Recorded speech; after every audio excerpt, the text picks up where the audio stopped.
Hey guys, this is going to be my tutorial around Okayama long in the MX-5, but first I'm going to just do a lap with pausing without talking or anything in case anybody just wants to see that.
Okay, now we'll start the tutorial. As you can see, the last lap was a 47.2, or a 47.9 I mean. I believe that's my best lap around here. I may have done a better lap in qualifying, but I don't think so. So I'll just walk you through this corner by corner.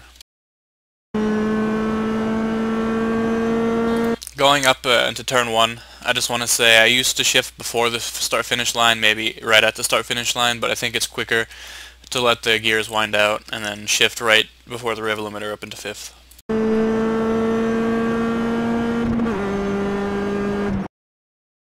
And braking down into turn 1, I brake right at those skid mark lines. Let me get outside the car here.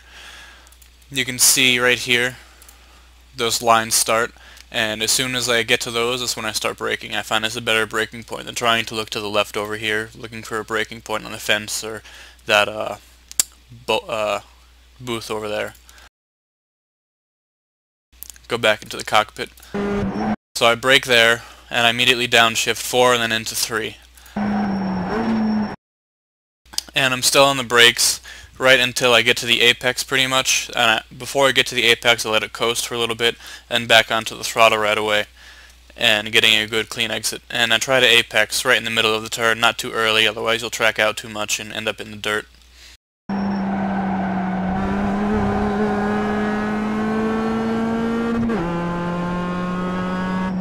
And here I like to come as far out as I can to the edge of the track. You can see I'm pretty much as far as I can get, right to that white line. And my turn-in point is this flagger's pole, I keep calling it a pole, a booth right here. That's when I turn in, and this is going to be a 4th gear turn. And the minimum speed that you should be seeing through there is 74, but the highest you want to see is 75. So it's right between 74 and 75 to get the optimal speed through there. Anything slower than 74, you'll be too slow, and anything faster than 75, you're going to have to back out of it again. So instead of looking for a point on the track, I just turn in right here at this booth, and as soon as I see this hit 74, even if it's just for a split second, like it will be here, then I get back onto the throttle, and that normally is fine, and I won't go off track in the exit. So you can see it just hit 74 there. I'm up on the curb, and then over here, I pretty much have 4 wheels off the track, but they allow that on this track. Yeah, I have 4 wheels off because I have these wheels on the curb, and those are actually in the dirt. But they're pretty lenient on the exit here, so you can use up all that road. But if you go too far, they still will give you an off track.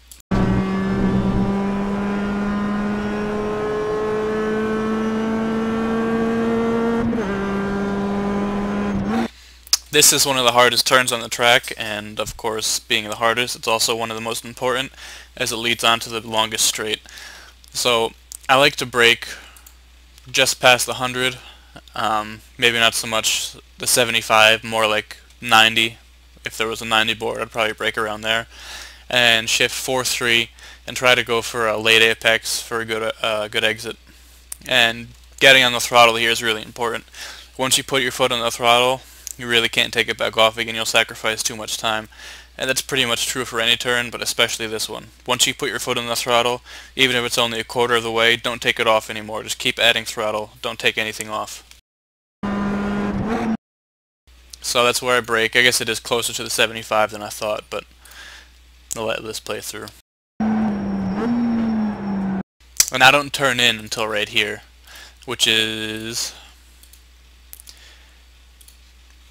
I'll let you look in the outside view to see where the turn-in point is. I don't really have a reference. I just look at the curbing on the right-hand side for my turn-in point. I don't look at anything to the left of the track. And then once I'm far enough, I just turn in.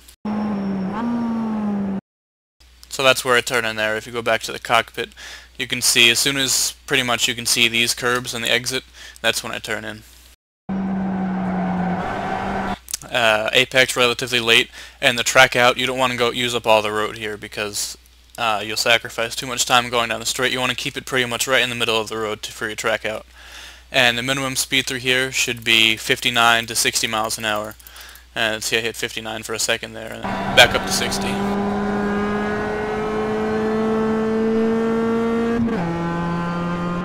And right in the middle of the road is fine. Like I said, anything too wide, you'll lose time going down the straight.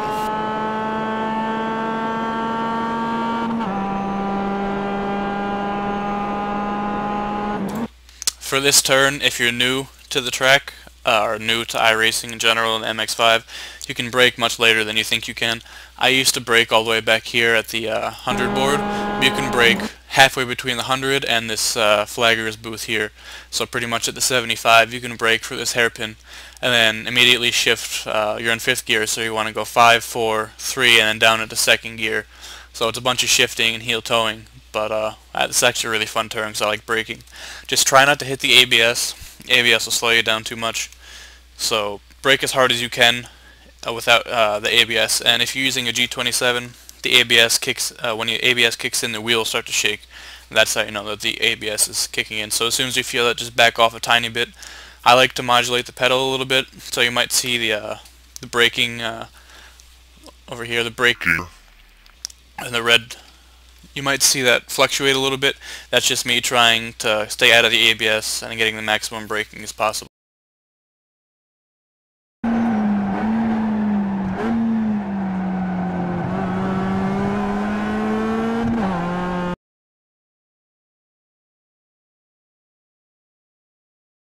My computer is starting to slow down here. Hopefully the video starts playing smoothly again.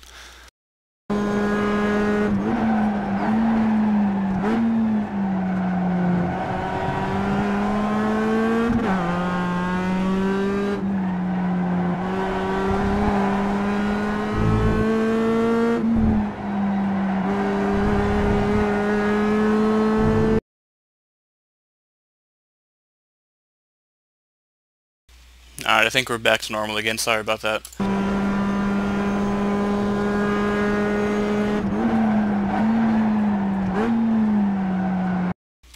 Alright, apparently the rest of this video is going to be choppy. I'm sorry about that. But after I shift into 2nd, let the car coast through here a little bit, and then back onto the throttle again, not trying to track out too much, staying about in the middle of the track again.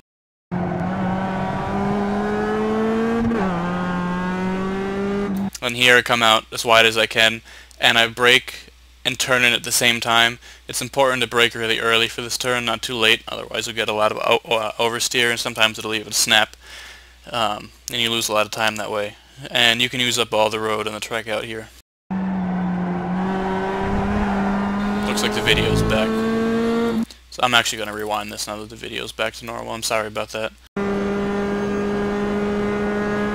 Brake at the 75, down 4, 3, 2, let the car coast, back to throttle, and stay in the middle of the road.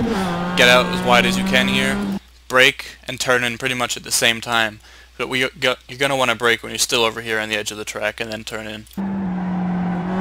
Off the brakes, coasting, and back to throttle. Use up all the road on the track out. Back over here, pretty much half the car over in this escape road here, which would be on the short course. That would be the road back onto the normal short course. Put your car over there, use up those curbs, brake on those curbs, and then get your braking done before you turn in. Let the car coast a little bit, back to throttle, nice and smooth.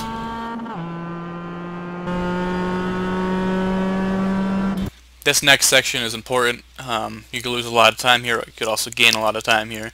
I brake right after the 50, and I go from 4th down to 3rd. I don't use third or second gear for this turn. I found that 3rd gear seems to be a little quicker even though it feels slow. So I recommend trying 3rd through here and doing a late apex, letting the car coast on the entry and getting back to throttle late and doing a late apex. Letting the car coast through here, throttle and apex at the same time. Track out here wide. And here you're going to want to go down to 2nd. So heel toe into 2nd, just a quick blip of the brakes. And I like blipping the throttle in here. Sometimes I brake too early and then I'll blip the throttle to keep my minimum speed up. And then getting on the power early here is kind of tough. The car wants to drift. The track here is pretty slippery. So this is a pretty tough turn. But luckily it's not a very long straight after this, even though you are flat. So it's just hard to balance the throttle here at the same time, trying to do a smooth steering to track out. See, I just did a small blip there because my minimum speed was starting to get down too low. I braked too early. This is a flat turn. I like to turn in right after that flagger's booth on the left-hand side. Let's see. Just after that I turn in, and that's normally a good time. And you'll get 2 wheels up on the curb, not 4. 4 wheels, you'll get the right-hand side wheels over the curb, and then when you enter the track again, it'll send the car up in the air, and you'll get your 1 wheel spinning, and you'll lose some time. Last turn, I brake just after the curbing ends on the left-hand side here. Pretty much right after the curbing ends, I brake heel toe down into 3rd, and you want to get a really good exit on this turn because it's also a very long straight. So I wait for the apex and get the throttle as soon as I can. I pretty much don't even feather the throttle in. I just go straight from nothing to 100% because the car doesn't have too much power. You can do that. I actually did 50% for a little bit and then back to full throttle. But that's a lap around Okayama long, 47.9. It's about 2/10 quicker than my previous best time from a couple seasons ago. I'm not sure why I was able to drive faster. Maybe it's just because I took a break from iRacing and I'm not sure. But that's my best time around here. Hopefully that helps. Thanks for watching.